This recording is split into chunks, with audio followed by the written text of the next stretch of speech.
Dear friends, இன்றைக்கி அவலில் செய்த ஒரு டேஸ்டான சாஃப்டான பலகாரங்க. இது ரொம்ப சாஃப்டாக இருக்கிறதுனாலங்க குழந்தைங்களும் ரொம்ப விரும்பி சாப்பிடுவாங்க.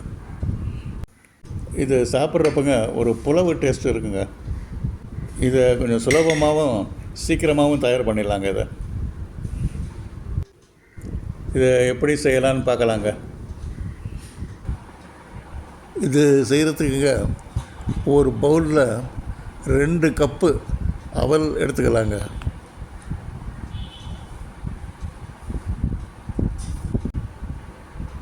இந்த அவலை நல்லா கழுவிக்கலாங்க. 2 முறை தண்ணியை ஊற்றி நல்லா கழுவி எடுத்துக்கலாங்க.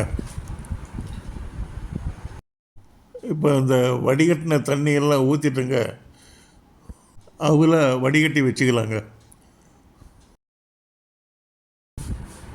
இந்த அவலில் மூழ்கிற அளவுக்கு தண்ணி ஊற்றி ஒரு 10 நிமிஷம் அப்படியே ஊற வைக்கலாங்க. இந்த 10 நிமிஷம் அவல் ஊறுறதுலங்க அந்த மொரமொரப்பெல்லாம் போய் ரொம்ப சாஃப்டாகிடும். இப்போ இதை ஊற வச்ச தண்ணியெல்லாம் ஊற்றிட்டுங்க வெறும் அவலை மாத்திரம் தண்ணியாக எடுத்து வச்சுக்கலாங்க. இதுக்கு தேவையான பொருட்கள்லாம் எடுத்துக்கலாங்க. 3 சின்ன பட்டை, 4 லவங்கம், 2 ஏலக்காய் எடுத்துக்கலாங்க.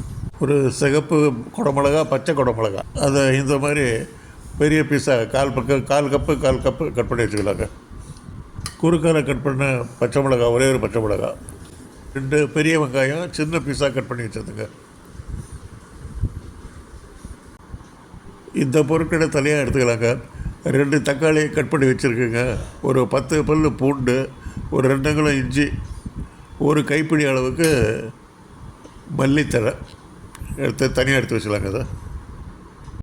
இதை எடுத்து அப்படியே மிக்சியில் போட்டுக்கலாங்க. இதோட ஒரு கைப்பிடி அளவுக்கு புதினா போட்டுக்கலாங்க. இதை அரைச்சி எடுத்து வச்சுக்கலாங்க. அடுத்து 2 ஸ்பூனு வெண்ணெய்ங்க. கடாயை எடுத்து அடுப்பில் போட்டாச்சுங்க. நல்லா கடாய் நல்லா சூடான உடனே அந்த 2 ஸ்பூன் வெண்ணெயை காய்ச்சிக்கலாங்க. வெண்ணெய் நல்லா காஞ்சப்புறங்க நம்ம எடுத்து வச்ச பட்டை, லவங்கம், ஏலக்காய் அதெல்லாம் போட்டுக்கலாங்க. ஃப்ரை பண்ணிக்கலாங்க. அதை நம்ம நறுக்கி வச்ச வெங்காயத்தெல்லாம் போட்டுக்கலாங்க. அதில்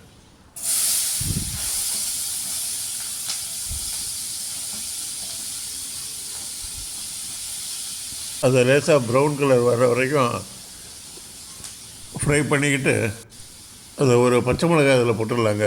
நம்ம பின்னால் மிளகுத்தூள் போட போகிறோம் அதில், அதனால தான் ஒரே ஒரு பச்சை மிளகாய் போட்டிருக்கிறது.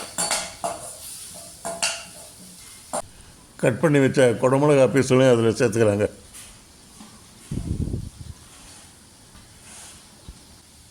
இதை நல்லா கலந்து விட்டுட்டுங்க மிக்சியில் அடித்து வச்சுருந்த தக்காளி, புதினா, கொத்தமல்லி, இஞ்சி, பூண்டு அதை அரைச்சதை அப்படியே ஊற்றிக்கலாங்க. அதில் இதில் 1/2 ஸ்பூன் கரம் மசாலா சேர்த்துக்கலாங்க. சீரகத்தூள் 1/2 ஸ்பூனுங்க, தனியாத்தூள் 1/2 ஸ்பூனுங்க, 1/2 ஸ்பூன் மஞ்சத்தூள், மிளகுத்தூள் 3/4 ஸ்பூனுங்க. கலவை கொஞ்சம் கெட்டியாக இருக்கிறதுனாலங்க ஒரு 1/2 டம்ளர் தண்ணி ஊற்றிக்கலாங்க. உப்பு ஒரு 3/4 ஸ்பூன் போட்டுக்கலாங்க. மூடி போட்டு 2 நிமிஷம் நல்லா வெந்த உடனே டேஸ்ட்டு பார்த்துக்கலாங்க. உப்பு காரம் குறைச்சா சேர்த்துக்கலாங்க. டேஸ்ட்டு கரெக்டாக இருக்குங்க. இப்போ நம்ம எடுத்து வச்ச அந்த அவலை கொஞ்சம் கொஞ்சமாக அதில் போட்டு கலந்து விட்டுடலாங்க.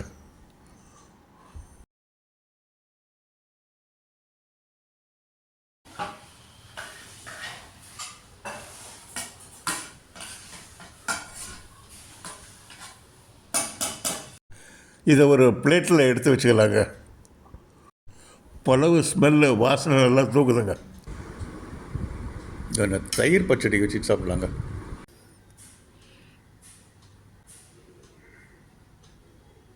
இந்த டிஷ்ஷு பெரியவங்க, குழந்தைங்க எல்லோரும் ரொம்ப விரும்பி சாப்பிட்ற டிஷ்ஷுங்க அது. Thank you very much friends for வாட்சிங். தேங்க்யூ.